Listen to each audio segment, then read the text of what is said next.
There's a number I check before booking any big trip. It's not my regular travel budget, and it's not my savings. It's an allocation I built for trips I'd otherwise talk myself out of. I call it the Special Trip Fund.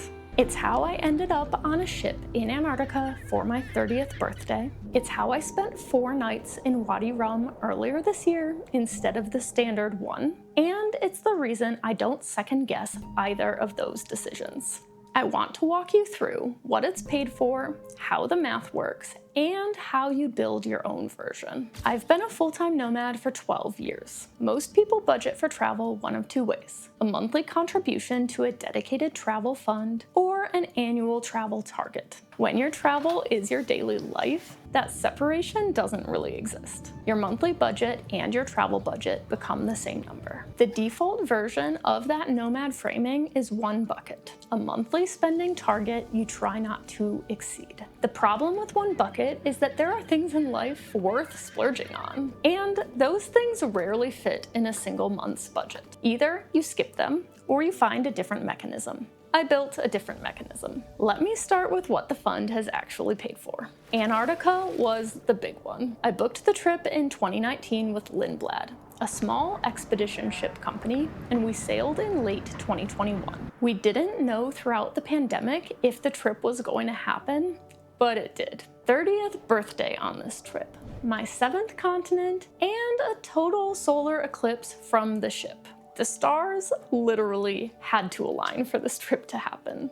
That trip came out to over $30,000 all in, the most expensive thing I've ever paid for. It wouldn't have happened without the fund. 1 month was never going to absorb a $30,000 expense in normal accounting. And I didn't want to pull it from savings. Savings is for emergencies and long-term goals, not for a trip. Luckily, my special trip fund had already been growing for years, so when the trip came up, the allocation was already designated.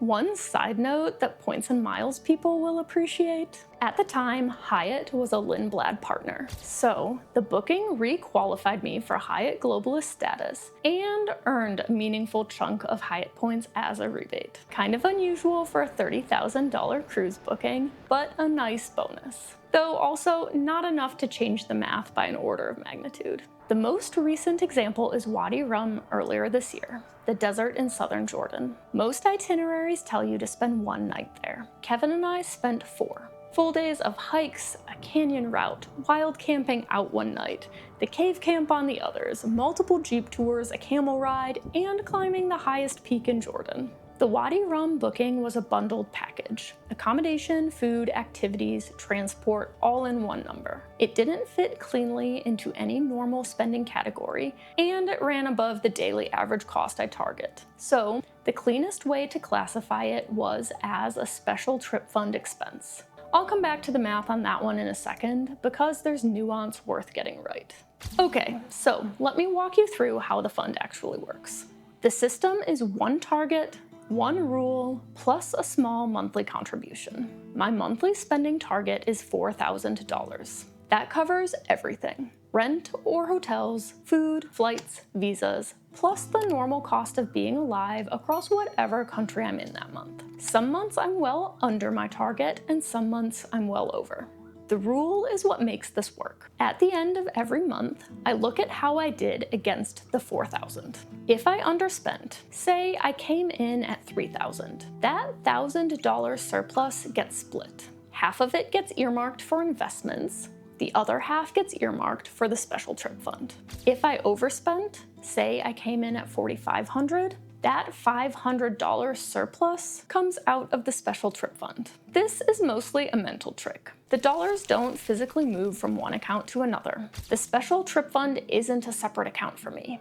It's a tracked allocation that lives across my existing accounts with the running number in a spreadsheet. What the mental allocation does is make my spending decisions visible to me. If I'm under budget for the month, I know I'm building towards something. Investments for future me, special experiences for slightly less future me.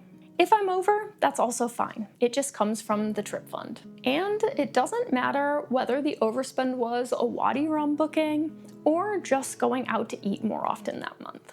It's the same accounting either way. Anything over $4,000 mentally draws from the fund. On top of the under-budget split, I also put a fixed monthly contribution into the fund directly from my paycheck. So even months where I hit budget exactly or go over and there's nothing to split, the fund still grows, just more slowly. I split the under-budget surplus 50-50 between investments and the fund because that ratio felt right as an incentive for me. Under-budget months reward both future me and present me. Over-budget months are also still okay because the fund absorbs them. No single month is a problem, and there's a built-in upside to coming under without the structure feeling restrictive. Now, to bring this back to Wadi Rum, the full month I was in Jordan, I actually came in under the $4,000 target overall. So the standard rule applied. Half of the surplus went to investments and half went to the special trip fund, even though I took a special trip to Wadi Rum during the same month. If you want to set up something similar for yourself, there are 4 things you need to think about. 1. Pick a monthly target you're already roughly hitting. The whole system depends on the target being real, not aspirational. If under target never happens, the fund never grows. 2. Decide what the fund is for. Mine catches 2 main things: specific large bookings that don't fit normal categories cleanly, like Wadi Rum or Antarctica, and any general over-budget month, even if the overspend was just regular stuff like more meals out. Another way to look at it is this is guilt-free spending money. Yours can be defined narrower or wider than mine. The mental category is up to you. 3. Track it however it works for you. I track mine as a line in a spreadsheet. The dollars sit in my existing accounts, and the allocation is purely mental. That works for me because I trust the tracking. If you don't trust yourself to leave a mental allocation alone, open a separate high-yield checking or savings account and physically move the money each month. The form doesn't matter, but the discipline does. 4. Decide your split. I do 50-50 between investments and the fund, plus a fixed monthly contribution from my paycheck to keep the fund growing even at budget. Adjust the split and the contribution however works for your situation. The first year, the fund is small. Year 2, bigger.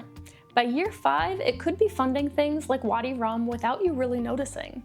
And by year 12, it might even fund Antarctica. A few things to call out. This only works if your monthly target is real. If you're consistently over, the fund doesn't grow, you just borrow against a balance that isn't there. It also requires tracking. If you're not actually looking at your spending against the target each month, the rule never triggers. Spreadsheet, app, whatever, but the tracking has to happen. That's the system. If you want the financial tracking tools I actually use, Travel Spend, YNAB, Splitwise, the rest of the stack, the Nomad Finance Toolkit is linked in the description. Subscribe if you want to know more on how I've designed this life.